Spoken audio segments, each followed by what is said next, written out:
To sleep, perchance to dream, aye, there's the rub. For in that sleep of death, what dreams may come, when we have shuffled off this mortal coil, must give us pause. Yes, that was part of Hamlet's soliloquy. I'm not reading the whole thing, it wouldn't serve a purpose and it'd take too long. But it is a relevant section given today's subject material. It is the section that gave Richard Matheson the inspiration for the book's title, and of course, logically, the title of the film, What Dreams May Come, with Robin Williams, Cuba Gooding Jr. and Max von Sydow. And in fact, the whole cast of this film did a really good job, I think. You know, it's very weird. It's a very strange film. You can go in expecting one thing and almost certainly come out with something different. I know what I was expecting going in wasn't necessarily what I received. And similarly, people, when the book was originally released, had the same reaction. They were expecting perhaps a horror story, because of course Richard Matheson, that's what he was known for. Maybe, you know, maybe something similar like fantasy or sci-fi, and yes, there is a fantasy element, you could argue. But people weren't expecting really a fictionalized non-fiction book. It's one of the only things that arguably is a story that actually has a bibliography, mostly of New Age material.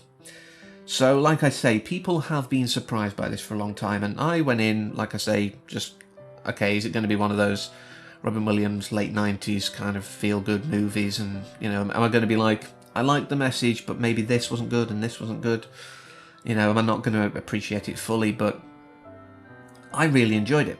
It has stayed with me since I first saw it, and in fact, something I learned quite recently, it is referenced in the book Conversations with God.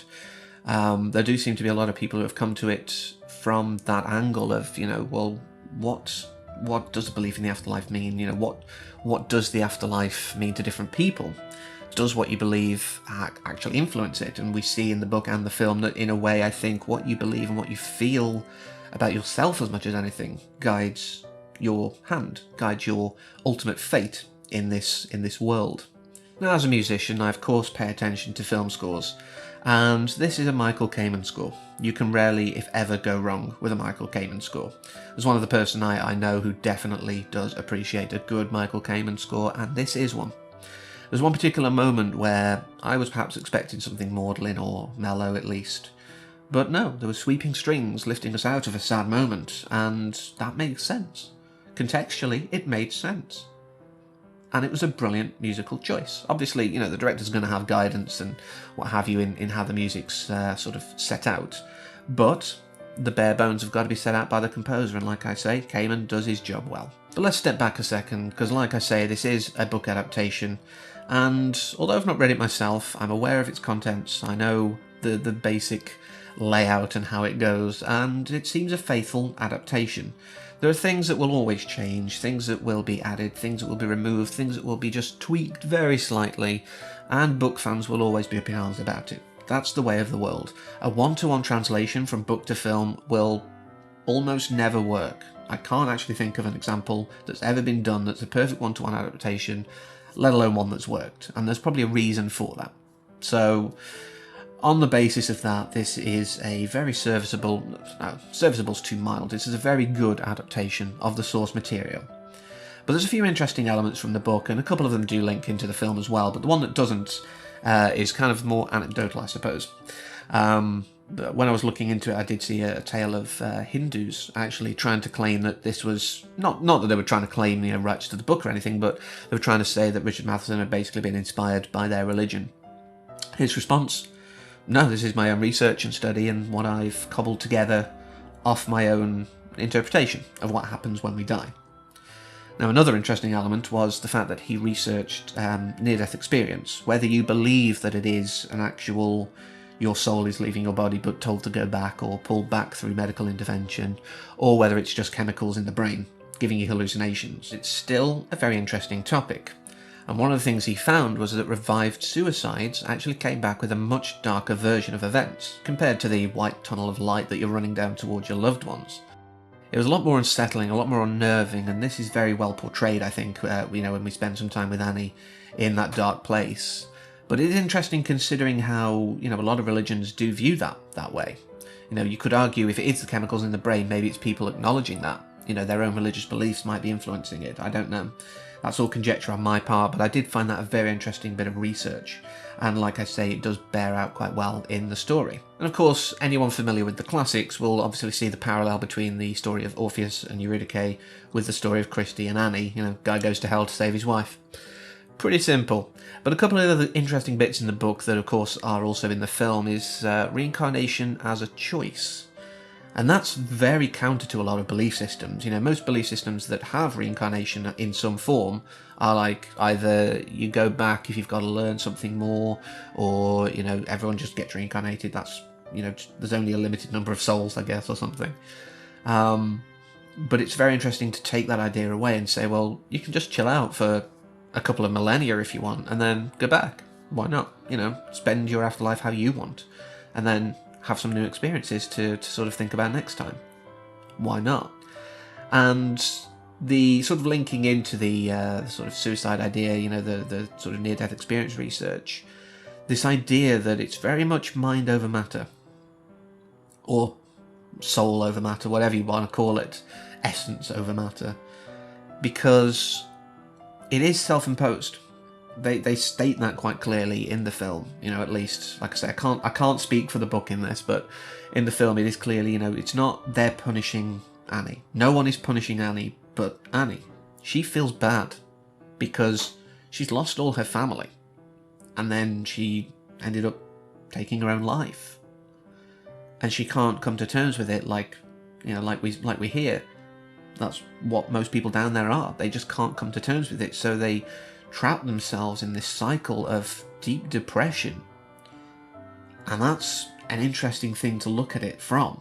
This is depression as an afterlife.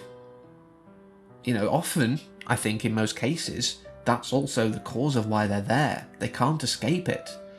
And it's quite a sobering thought. If you surround yourself constantly with those negative emotions, it does have an impact on you, and if you choose to shuffle off, as it were, you won't shake it, and that's quite sad. But like they say, it's all self-imposed, and it's kind of sad in many ways that it takes a bond like Christie and Annie's to break that. I think that leads us really into looking into the film, because we do see this loving family for a brief moment, and then of course the children are taken. Annie just couldn't deal. We learn in flashbacks how hard it was really for her, but Christie, I can't call him Chris for some reason, had to be strong, had to sort of power through for both of them.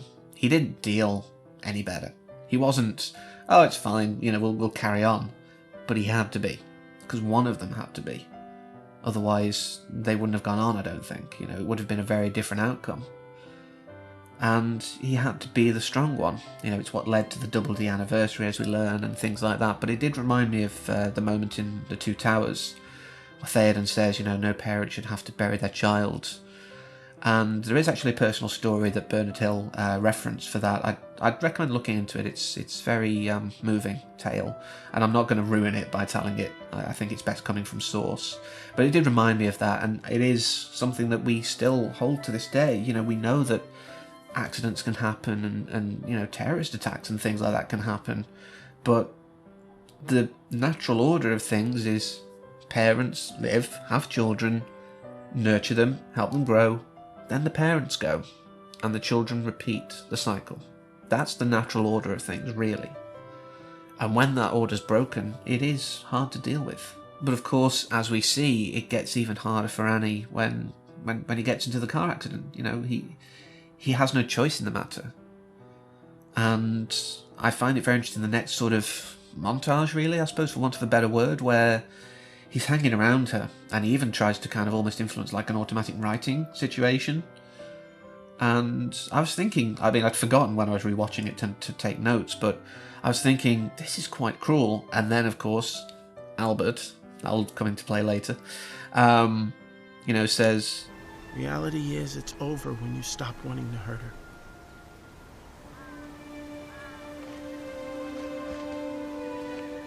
And I was like, oh, that's why I was thinking that probably.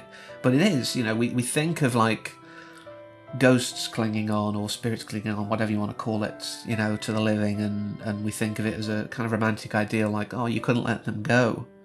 But that's actually kind of cruel. By reaffirming that you're still around, you're not allowing the grieving process to go on, in a manner of speaking. So yeah, I would concede that Albert's right here. It stops when you want to stop hurting her. But then, of course, we've had heartbreak, we've had difficulty, we've had a couple of sweet moments, with setting up Christie as this wonderful, caring, attentive husband and father and doctor. And then, of course, we have the heartbreak, but we have these moments where he's learning how to be dead, really. He's learning what the afterlife is. He's entirely in control. And we learn about the idea, I've seen it other places, about like kind of residual self-image. I think I've got that term from The Matrix. But the idea, that when we die, we put ourselves in a version of ourselves that we want to see. And often, I suppose, if we play online games or even, sort of open world RPGs where you can build a character, we'll often build, or at least in most people's cases, we'll build a fantasized version of ourselves. It is a common thread. We do like to see ourselves as we would like to see ourselves. It's strange that way. But, this does lead into the question of what is I? What is the me that you see here? Is it just an image? Or is it an essence, a soul, a spirit, whatever you might want to call it? And I think it's an interesting idea, because obviously if we do believe in some kind of afterlife, that is predicated on the idea that we believe in something that is more than just the physical summary of us, if you will, the visual that we've become accustomed to. If we have an everlasting soul or an everlasting spirit, why does it choose its most recent form? And that's a very interesting question. Like I say, the I that we give ourselves, the I that we perceive, is probably very different to the true you or I. And that, of course, also links into the idea of soulmates. What are they? I mean, this film, again, says that they must be a thing that exists, because Christy and Annie are. That's what gives them the strength to help each other out of the dark place. And I think, in a way, yes, if you believe strongly enough in the idea of souls, then the idea of soulmates can't be too much of a stretch for you. And I think it's handled quite well. The fact that that strong bond is what makes it so hard sometimes for people to live on without the other, etc. And it's such an interesting idea. But of course, those aren't the only bonds in this film. Those two soulmates coming together, of course, allowed two more souls to come into the world in their children. And then we, of course, meet Rosalind Chow, who gives us a few hints in certain lines like, Katie and I are old friends, etc., and angling for, information about his daughter, wanting to get that connection, which I suppose is to be expected. But she's a very interesting character because she gives us this idea of, like the residual self-image of Christie, he wants to look like him. He's very strongly holding on to this perception of himself. She remembers her father telling her about this stewardess, how graceful and beautiful Asian women were, and she was drawn to it. And, like she says herself, I wanted to be that when I grow up. But she didn't get to grow up. So this is the next best thing. In a world where you can choose what you do, what you see, who you are, how you look, why wouldn't you choose it? It just makes perfect sense. And I love the fact that even with this shell, if you will, even with this appearance, he still sees through it. And I think that's telling. Perhaps it's partly to do with the soulmates. Everyone's soul is a bit more connected because of that. But he sees it, and he recognises her for who she is, with only very slight hints, really. She doesn't come out and say it. She just gives him hints, and he knows, and I think that's beautiful. And of course we later learn, as he's descending into the bowels of hell, as it were, that Albert isn't Albert. Albert's Ian. The tracker guy's Albert. And that threw me for a loop, I think, the first time watching, but it gave me the idea that perhaps, although this doesn't seem a place where people are forced into anything, I think maybe it's encouraged, or perhaps expected at most, that family members will guide other family members into this afterlife and help them adjust. Like I say, that may be just me throwing ideas out there, but I do get that impression. And, obviously he's like, well, no, okay, I understand why you chose that form, but, you're still my son, I love you, don't endanger yourself, I'm going to go and get your mum back. That's my mission here. And, actual Albert commits to helping him. I will do my best to help you, but if you're gone, you're gone. I'm not mounting a rescue mission kind of thing. And he of course goes down and, you know, stays there with her and ends up kind of succumbing himself. He is pulled down into her depression. You know, he tries so hard to fight for her, to pull her out of this, but she's too far gone. And he starts sinking himself. But that's enough to pull her out of it. And I find that, again, very beautiful. I think I've used that word far too often in this, but I think it's a fitting word. It's a very beautiful moment. She couldn't be pulled out by him being nice and friendly and trying to just reach her in a normal way. She had to be pulled out for his sake. He came to rescue her, and he did by allowing her to rescue him. And let's look at that for a second here. I said before, Christie had to be strong, you know, as we see throughout these flashbacks, etc. He's constantly having to rescue her, like we see in The Office, where he's on the phone to her while he's trying to actually sort that girl out. She's having a meltdown. She's panicking. He helps her through it. He's constantly rescuing her. But the end, she gets the power. She's empowered now, and she rescues him. And that's what she needed. She needed the power back. Because we see in the introduction, you know, when they're first meeting, she's a very self-determined, strong-willed woman. She's fun, outgoing. This, you know, these last 4 years since losing her children and then her husband, she's not been herself. And the way to get her back was to allow her to be strong again. I love that. It's one of the reasons I love this film. When you realise that that's what it is, you know, this isn't so much a journey of Christie going and rescuing her. That is what it is on the surface, certainly. But I never look at the surface. If you don't know that by now, you know, what's wrong with you? But looking deeper into this, that is what happens. She receives the power. Well, she doesn't receive the power. No one is given power. We all have power in us. We just need to be able to use it. And I think that's the lesson here. Yes, there's an interesting analysis of the afterlife. What does it mean? Do we go to a heaven place? Do we choose our own ultimate fate? But this is also a film about power. Realising you have it. And using it for good. Because it's all well and good to have power.